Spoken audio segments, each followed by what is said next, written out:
त्वमेव माता च पिता त्वमेव त्वमेव बन्धो च सखा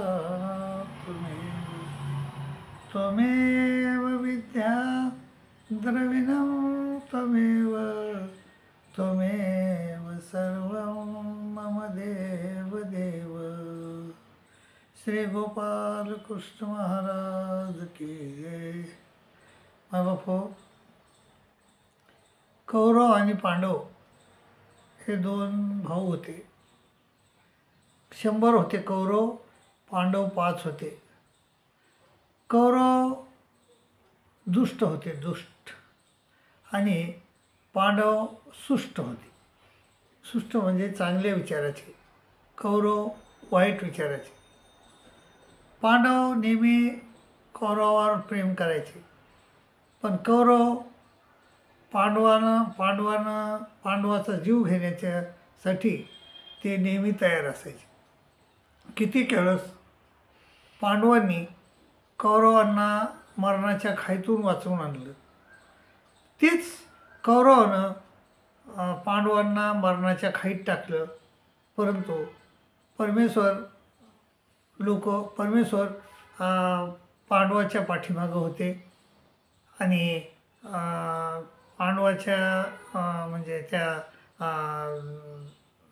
पांडवाच्याकडचे लोक देखील जे बडे बडे लोक होते, विदुर काका होते, पुन्हा भीष्माचार्य होते, द्रोणाचार्य होते।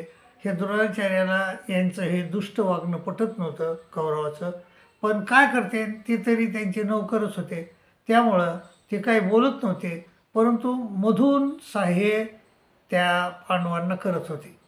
मधातून सहाय्य पांडवांना ते नेहमी करायचे। भीष्माचार्याचा बी सॉफ्ट कॉर्नर पांडवाबद्दल होताच, द्रोणाचार्याचे होताच, आणि सर्वच लोकांचा होता। विदुर काका तर खुलं बोलत होते, पांडवाकडून बोलत असत।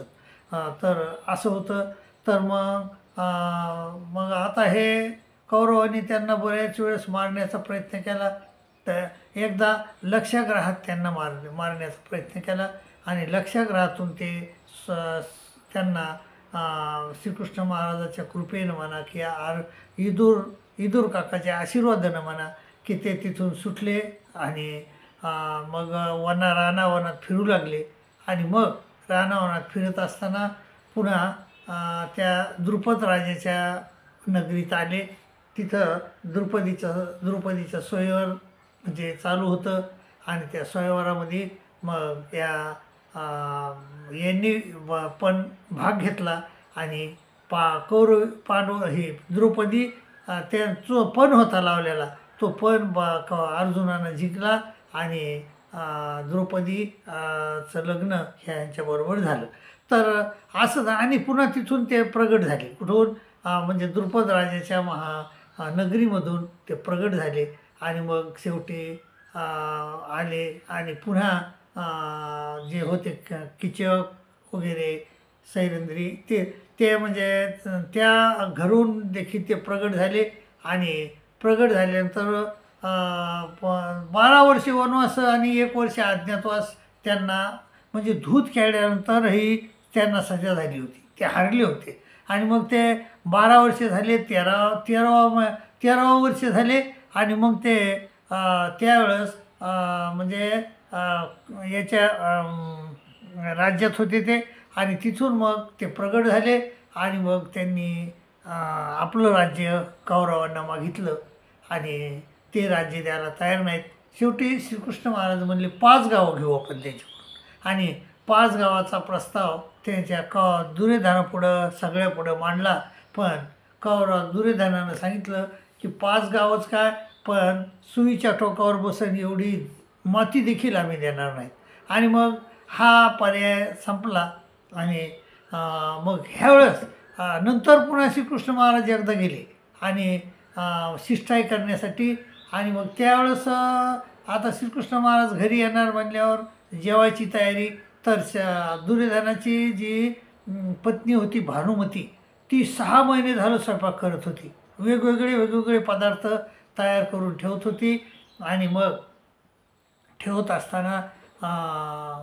असताना ते ठेवले. आणि मग नंतर काय झालं, विदुर काकाचं देखील मत होतं की माझ्याकडे श्रीकृष्ण महाराजांना जेवायला यावं.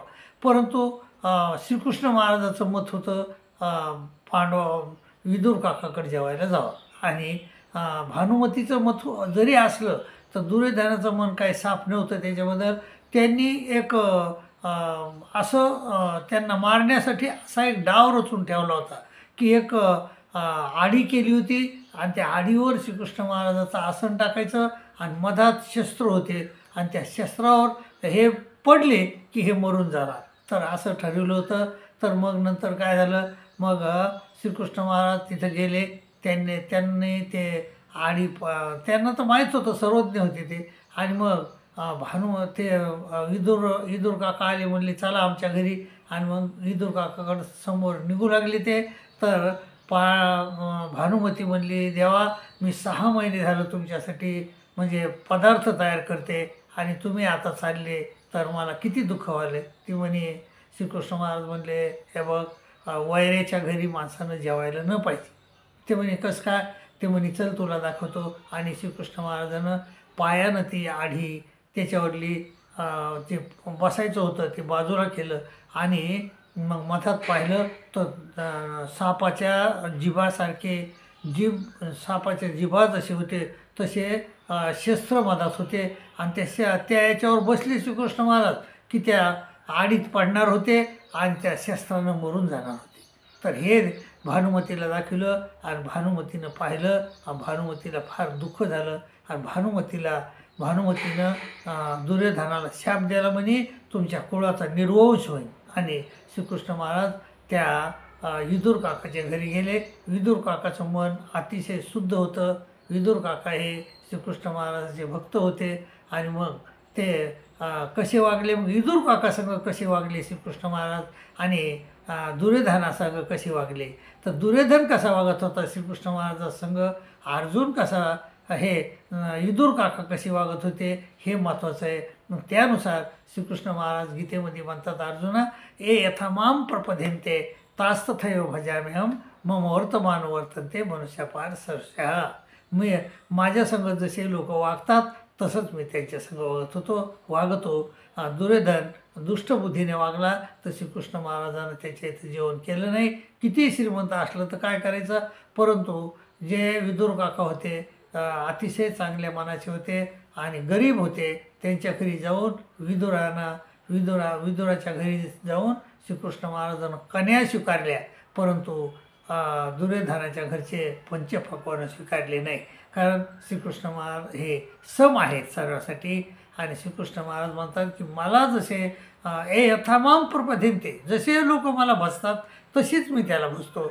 जसे लोक माझ्यावर प्रेम करतात तसे मी करतो. माझ्यासंग दुष्टपान केलं तर मी दुष्टपानच करतो. मला माझ्यासंग जवळजवळ 12 वर्षे कंसानं दुष्टपाना केला तर मी त्याच्यासंग दुष्टपाना शेवटी केलाच. आणि जरासंधानं माझ्यावर कितीतरी स्वाऱ्या केल्या तर मी शेवटी त्याच्या घरी जाऊन मारलं त्याला. तर मग असं श्रीकृष्ण महाराज म्हणले, अर्जुना ए यथा माम प्रपद्यन्ते तास्तथैव भजाम्यहम आणि मम वर्तमान वर्तन्ते मनुष्यापार सरस्यः. मला जसे लोक भजतात तसं मी त्यांना भजतो. मी जसे माझ्या संग लोक आहेत तसंच मी त्यांच्या संग राहतो असं श्रीकृष्णानं म्हणलं. म्हणून मायबाभाऊ श्रीकृष्ण महाराजांसंग चांगले राहा. त्यांची भक्ती करा. त्यांची गीता नावाचा जो ग्रंथ आहे त्यांनी आपल्याला दिला तो वाचा. त्याप्रमाणे चालण्याचा प्रयत्न करा आणि श्रीकृष्ण महाराजाला प्रसन्न करून घ्या अशी विनंती करतो आणि तुमची रजा घेतो. आणि दुसरी गोष्ट म्हणजे हा देवल ऑफिशियल चॅनल आहे.